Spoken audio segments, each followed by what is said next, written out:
자, 오늘 함께 나누실 하나님의 말씀은 여호수아 15장 13절부터 19절까지의 말씀입니다.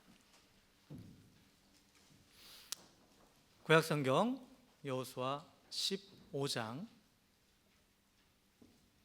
13절부터 19절의 말씀 한 절씩 교독합니다. 여호와께서 여호수아에게 명령하신 대로 여호수아가 기럇 아르바 곧 헤브론을 유다 자손 중에서 분깃으로 여분네의 아들 갈렙에게 주었으니 아르바는 아낙의 아버지였더라.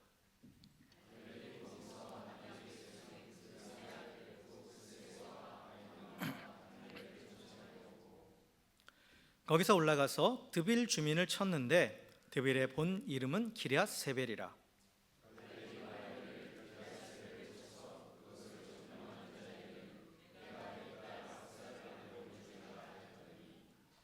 갈렙의 아우 그나스의 아들인 온니엘이 그것을 점령함으로 갈렙이 자기 딸 악사를 그에게 아내로 주었더라.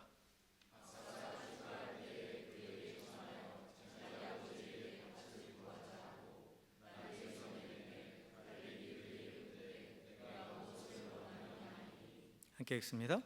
이르되 내게 복을 주소서.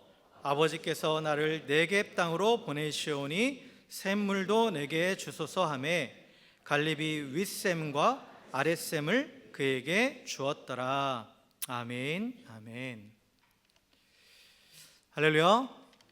할렐루야. 예, 우리 옆에 계신 분하고 이렇게 인사하겠습니다. 주의 사랑으로 사랑하고 축복합니다. 이렇게 인사하겠습니다.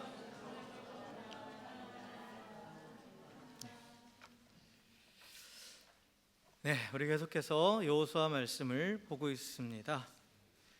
그래서 우리가 지난주에 이스라엘 백성이 이제 가나안 땅에 들어와서 이제 약 5년, 그리고 출애굽한 지 약 45년 만에 이 가나안 남부부터 북부까지 1차적으로 정복 활동을 마무리했다라는 것을 봤죠.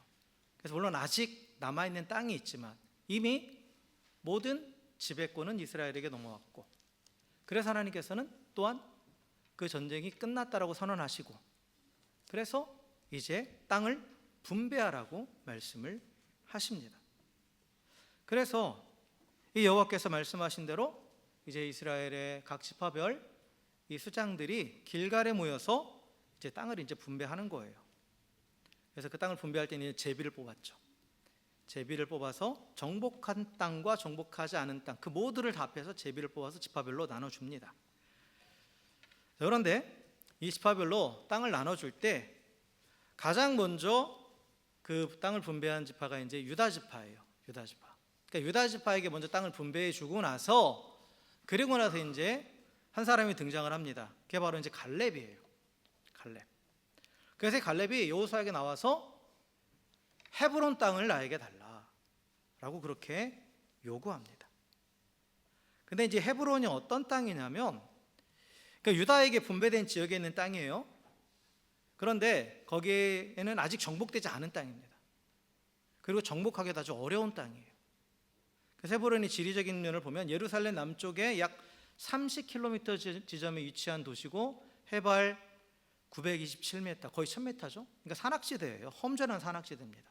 그러니까 걷기도 힘든 아주 험준한 산악지대에 자리 잡고 있고, 그리고 또 무엇보다도 문제가 뭐냐면 그 땅의 거민이 누구냐? 아낙 자손입니다. 아낙 자손. 아낙 자손은 이제 거인족입니다. 거인족의 후예예요. 그러니까 기골이 장대한 전사들이죠. 그리고 또한 그들은 철병거로 무장하고 있었습니다. 그렇기 때문에 점령하기 아주 힘든 땅입니다. 지리적으로도 또한 그 땅을 점령하고 있는 이 거주민들의 성향을 봐서도, 그리고 그들이 가지고 있는 무기를 봐서도 이스라엘은 45년 전에 그들 앞에서 뭐라고 자신들을 표현했냐면 메뚜기 같다.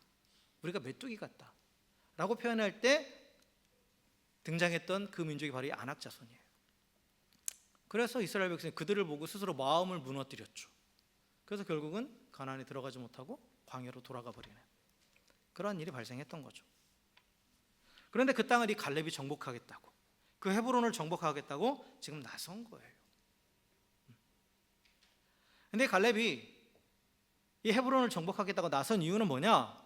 하나님이 그에게 약속하신 게 있어요. 그 약속을 절대적으로 믿었기 때문이라는 거예요. 그럼 민수기에 보면 이제 이스라엘이 이 가나안 땅을 점령하러 12정탐꾼을 보내잖아요. 그 중에 여호수아와 갈렙도 있었죠. 그리고 10명의 정탐꾼이 부정적인 보고를 할 때 오직 이 갈렙과 여호수아만이 이 땅은 하나님께서 우리에게 주신 땅이다. 그들은 우리의 밥이다. 우리가 가서 싸우면 취할 수 있다. 라고 믿음의 선언을 했던 사람들이에요. 그래서 성경은 그에 대해서 뭐라고 표현하고 있냐면 갈렙이 가나안 땅을 정탐하고 하나님께 충성되게 보고했다라고 말해요.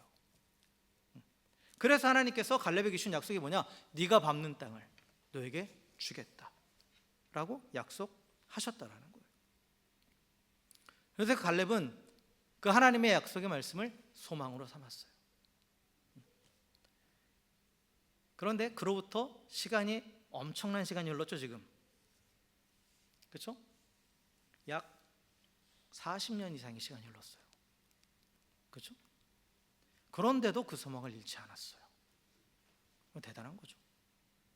하나님이 그 약속을 잊지 않았다라는 거예요. 어제 일도 잘 기억 안 나죠, 요즘에. 1년 전에 무슨 약속을 했었는지 그런 것도 잘 기억이 안 나는데, 근데 무려 약 40년, 45년 이 정도의 시간이 흘렀음에도 갈렙은 그 하나님의 약속을 잊지 않았다라는 거예요. 그리고 그것을 소망으로 삼았다라는 거예요. 소망으로 삼았다라는 것은 계속 바라봤다라는 거예요. 계속 바라본 거예요. 그래서 갈렙이 이스라엘 지도자들 앞에서, 여호수아를 비롯한 이스라엘 지도자들 앞에서 이렇게 선포합니다. 여호수아 14장 12절에 보면 그날에 여호와께서 말씀하신 이 산지를 지금 내게 주소서.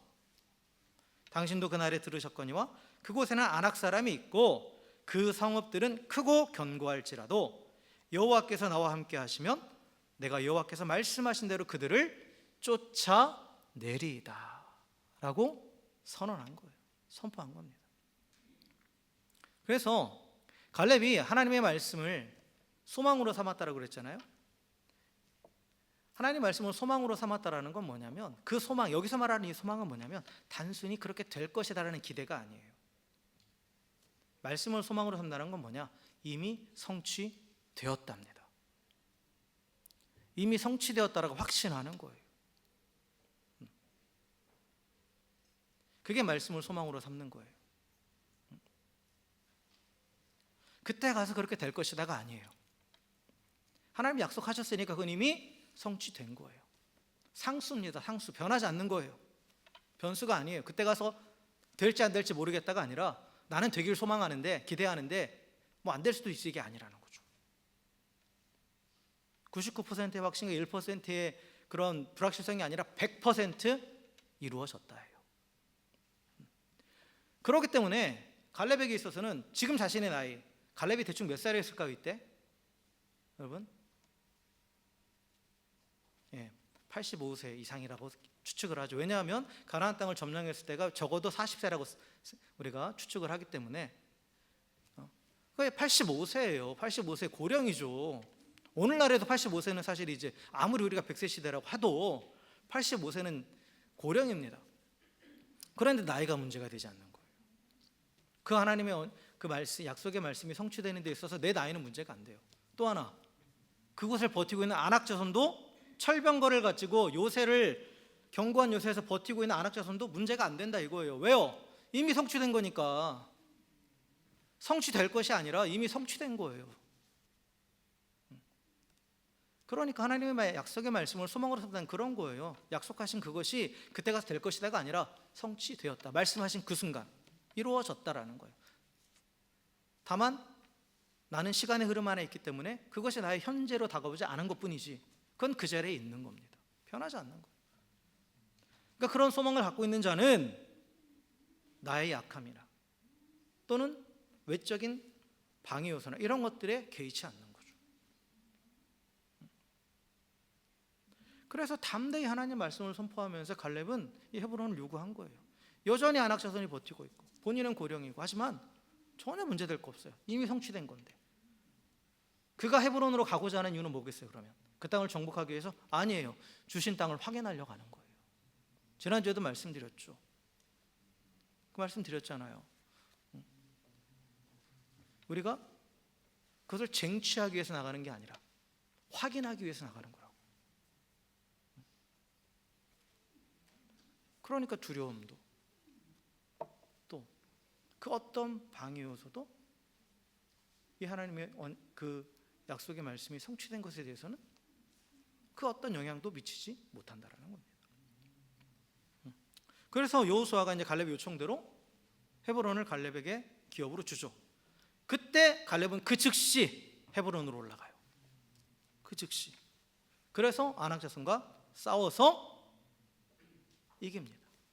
하나님께서 이미 선언하신 거잖아요.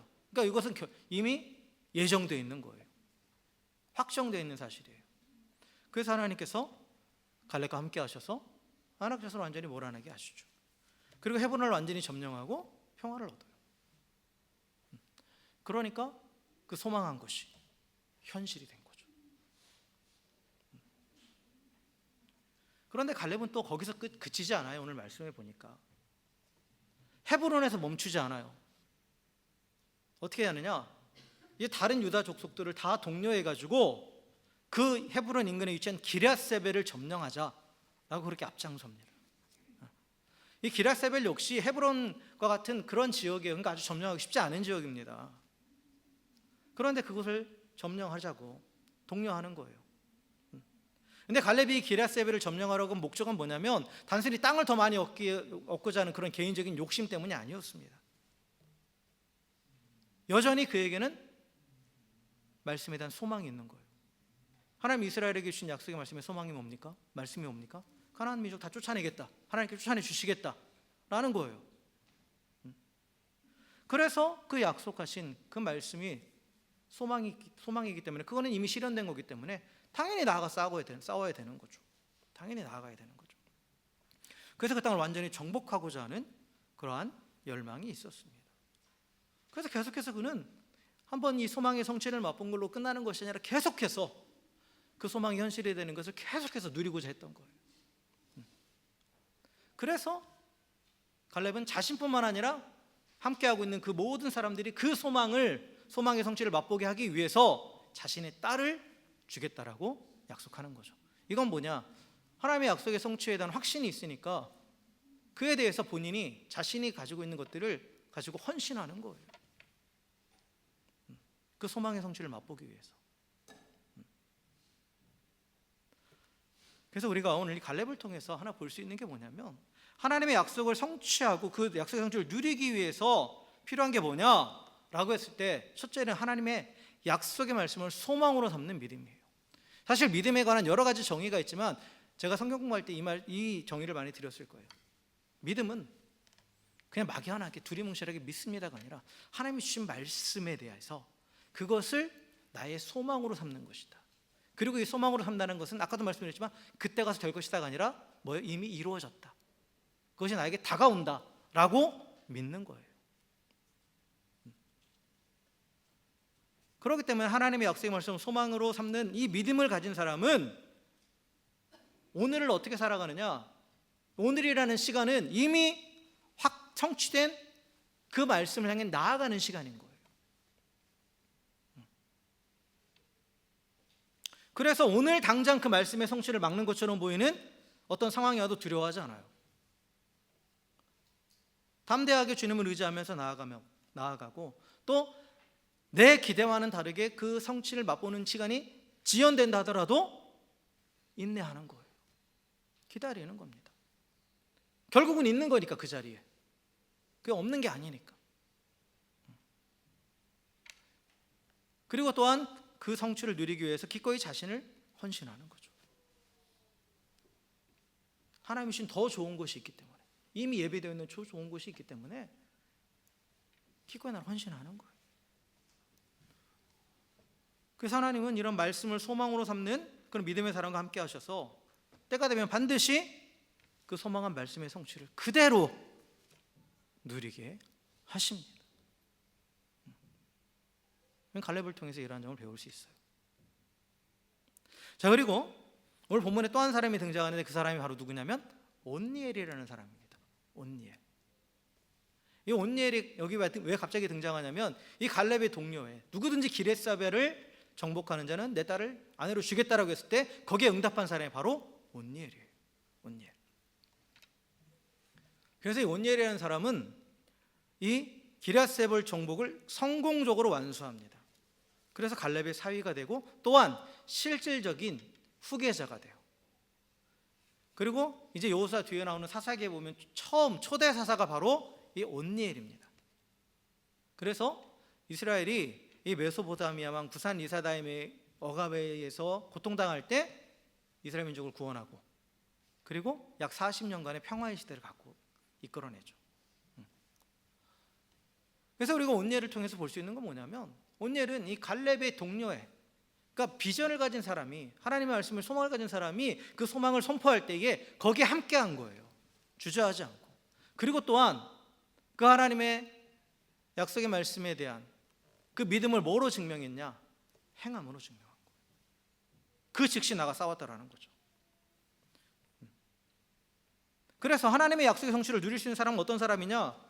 말씀을 믿고 순종하는 자. 믿고 순종하는 그 행함에 있는 자가 하나님의 약속의 말씀이 성취되는 은혜를 누릴 수 있다라는 거예요. 그럼 분명히 말씀드리지만 하나님이 가나안 땅을 약속으로 주셨어요, 이스라엘 백성에게. 하지만 그 땅이 가만히 앉아서 바라본다고 얻어지는 건 아니었죠. 어떻게 해야 돼요? 들어가서 싸워야 되는 거였어요. 그래서 약속의 땅은 온니엘처럼 담대하게 나아가 싸우는 행함이 있는 믿음, 즉각적으로 순종하는 믿음이 있는 자만이 얻을 수 있는 거예요. 하나님이 약속하셨으니까 때가 되면 그냥 내 입으로 들어오겠지 하면서 감나무 밑에서 입 벌리고 누워있는 게 믿음이 아니에요. 믿음은 동사입니다. 동사예요.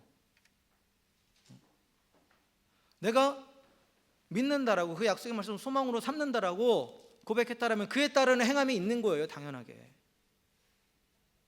그래서 그 약속을 취하기 위해서 나가라 하면 나가는 거예요. 싸워라 하면 싸우는 거예요.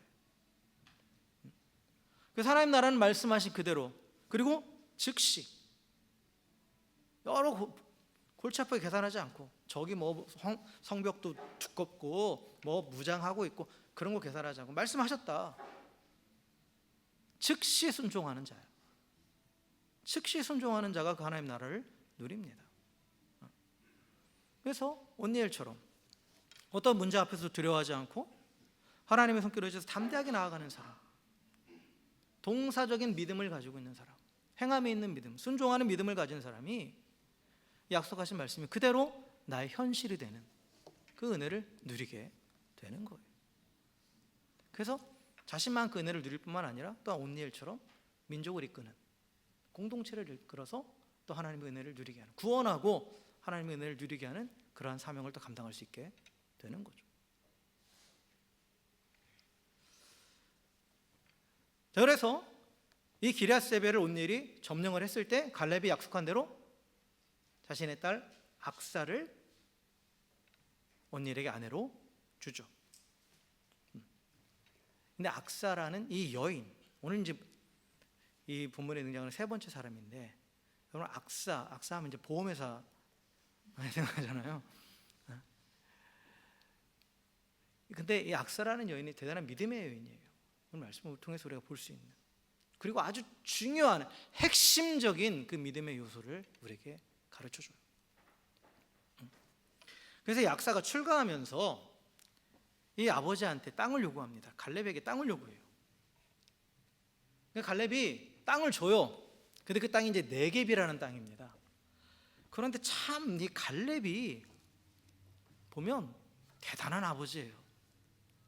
여러분 같으면 딸이 출가를 했을 때 뭔가 달라고 그러면,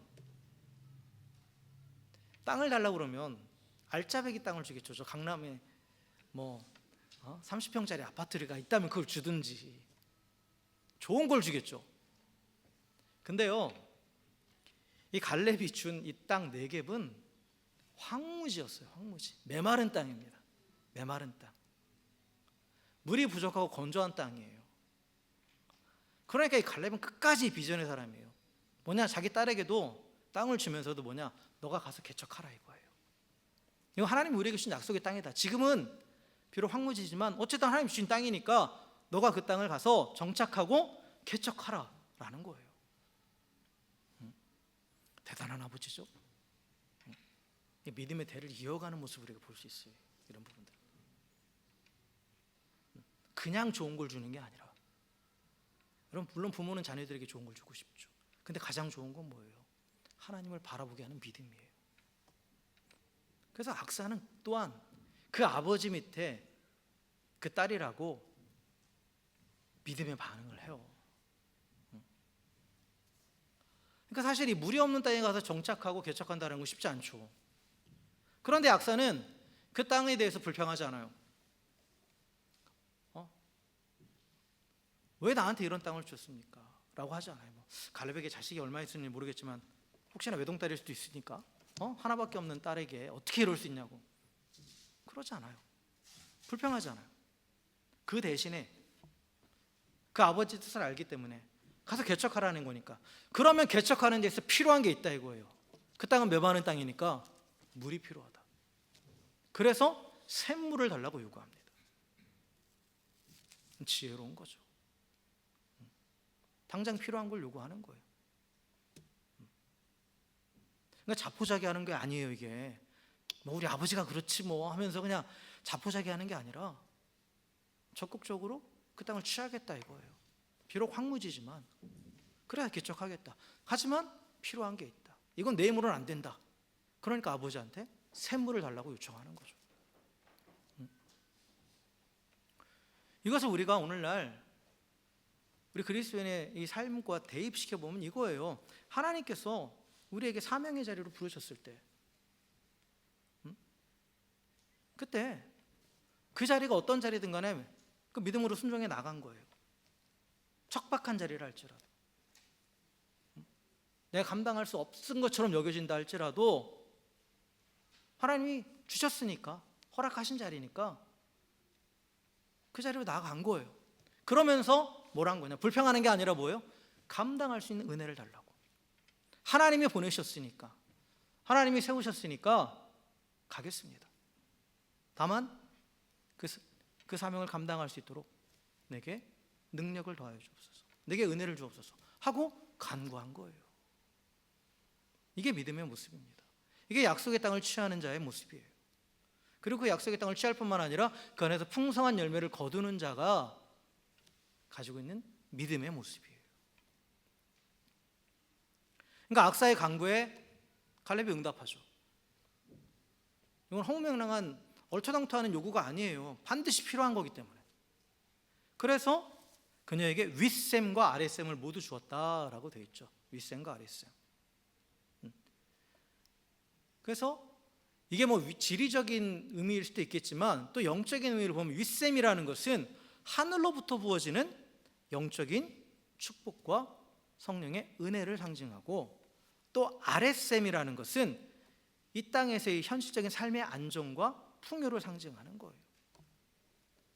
그러니까 내가 주어진 땅에서 그 주신 그 땅을 개척할 그 사명을 감당하기 위해서 샘물을 구했더니, 은혜를 구했더니 하늘의 복과 땅의 복을 아우르는 충만한 은혜를 허락해 주었다라는 거죠.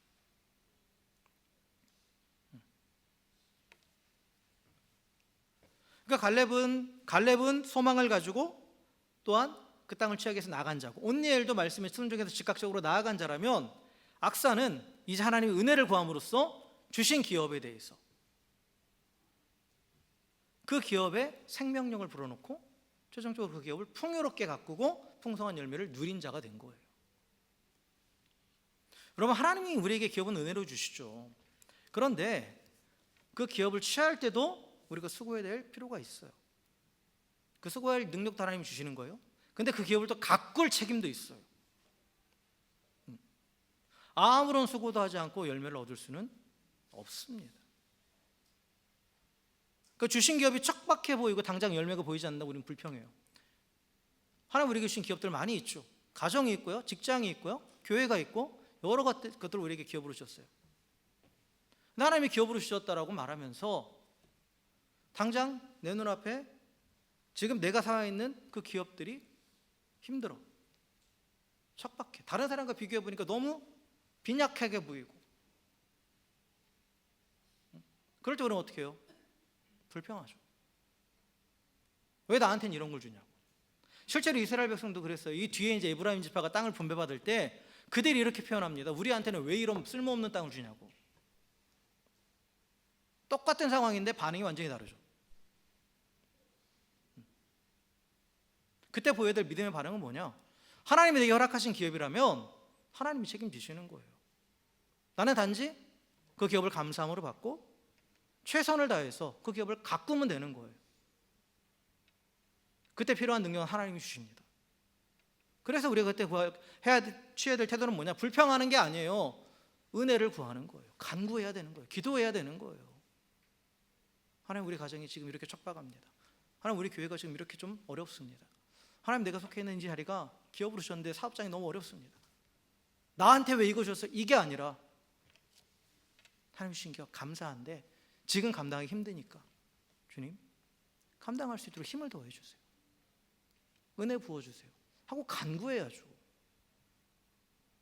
맨날 불평하는 사람은 불평만 해요.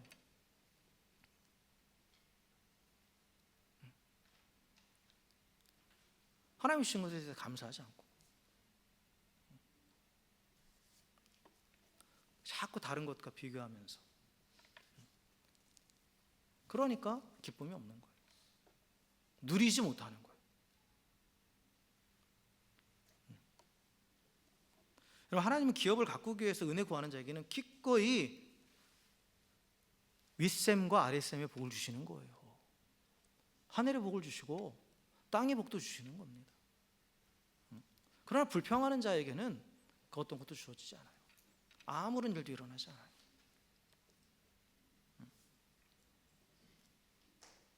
그래서 주신 기업이 척박해 보이고 당장 열매가 보이지 않는다고 불평하지 마십시오. 하나님의 기업을 가꾸기 위해서 은혜를 구하는 자에게 하나님은 윗셈과 아랫셈의 은혜를 더해 주셔서 기업을 아름답게 세워가게 하십니다. 하나님이 책임지시는 거예요. 하나님 주셨으니까. 그리고 그 풍성한 열매를 얻게 하십니다. 그래서 우리에게 책임은 뭐냐? 하나님 주신 기업을 아름다운 풍요로운 땅으로 가꿀 책임은 우리 가운데 있는 거예요. 우리.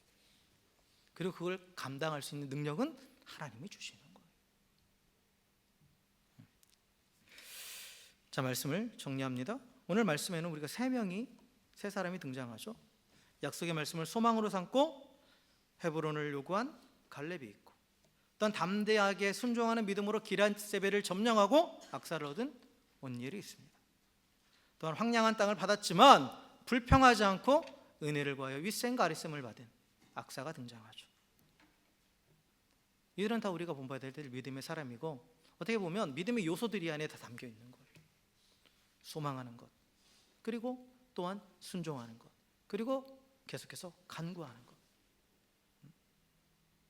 이들의 모습은 하나님의 약속은 잊어버린 채 자신들의 적이 강대하다고 원망하고 또 기업으로 받은 땅이 척박하다고 불평하면서 그 땅 거민들을 쫓아내기를 포기했던 다른 이스라엘 백성들의 모습과는 확연하게 대조되는 모습입니다.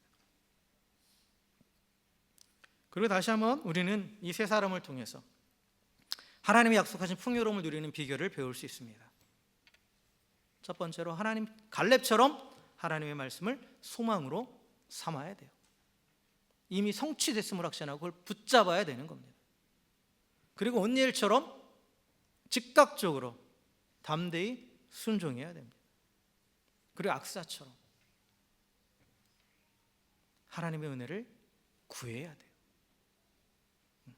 그럴 때 우리는 하나님 허락하신 약속의 땅을 취할 뿐만 아니라 그 땅에서 풍성한 열매를 누릴 수 있습니다.